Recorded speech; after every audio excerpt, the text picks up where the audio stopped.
bugacya n'ejo bugacya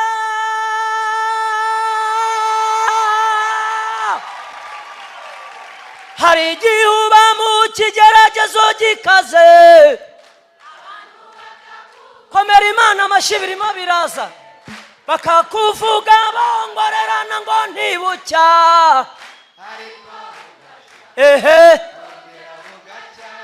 n'ejo bugacya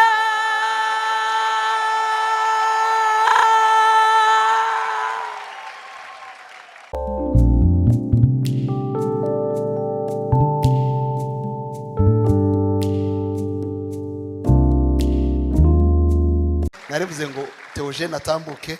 Let's have Theogene coming. Singira commentaire nyinshi kuri we. I will not talk much about him. Nabonye aka video gatoya. I saw a short video. Theogene arimo atakavuga ukuntu umugore aremze. Theogene was telling how his wife is ill. Ariko nabonye hano hari igikorwa abantu bamaze kwitanga. But I saw it after people were, abantu contributing. baranyandikira barambwira ngo mwakoze mu rusengero rwanyu gushigikira Theogene. People appreciated us for supporting him. Babaza gahunda uko imeze. I asked him how the program is. Banyereka link y'amateraniro sinari nabonye umwanya wo gukurikira. I followed the link where it was announced. Abantu baritanga mu materaniro kuwa gatatu. People gave on Wednesday. Batanga amafaranga. They gave their money. Hanyuma urusengero rushiraho ayandi makeya cyane. The church added to that. Kubera yuko ari gahunda itari iteguwe cyane. Because it was an impromptu activity. Twamushikiye n'amafaranga miliyoni yo mu Rwanda. So we are giving him 1 million Rwandan francs. Yakoreye Imana muri iki gihugu. He served God in this country. Tubivuze gakeya. We are not going into details. Ariko muri mwebwe umuntu ufite umutima w'impuhwe.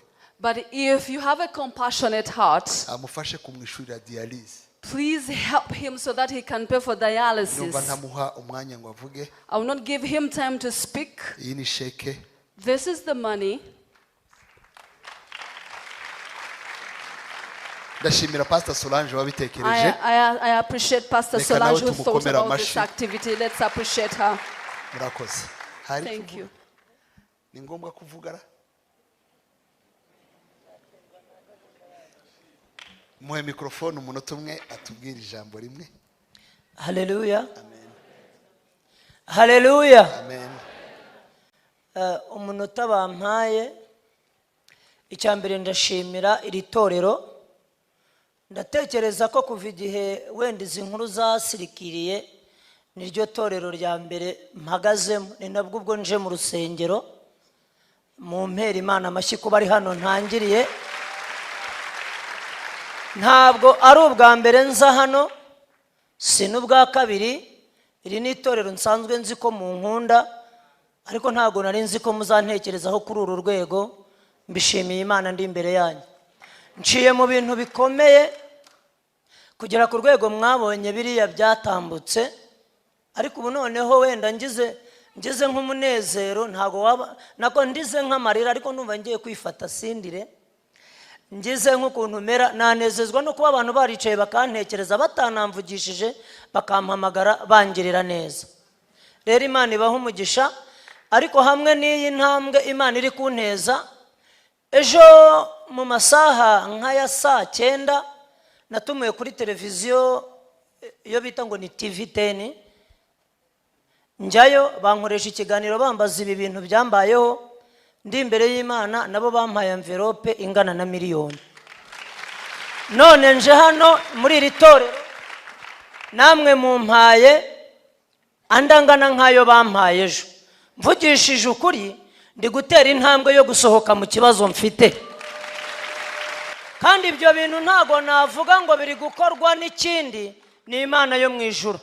Imana ikora kuri televiziyo bakampamagara ngo ngwino tuganire twagutekerejeho. Igakora hano ku itorero. Iri niryo torero rya mbere ndi buvuge ko ari ryo rimpesheje umugisha mu buryo bugaragarira abantu. Ayo mashyi n'imbara y'itorero muyakome cyane, naba n'ay'Imana muyakome cyane.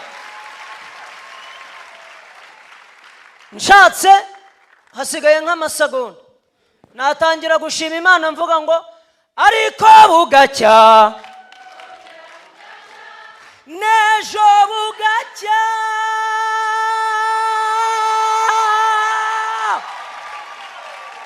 hari igihe uba mu kigeragezo gikaze komera Imana amashyi birimo biraza bakakuvuga bongorerana ngo ntibucya ehe n'ejo bugacya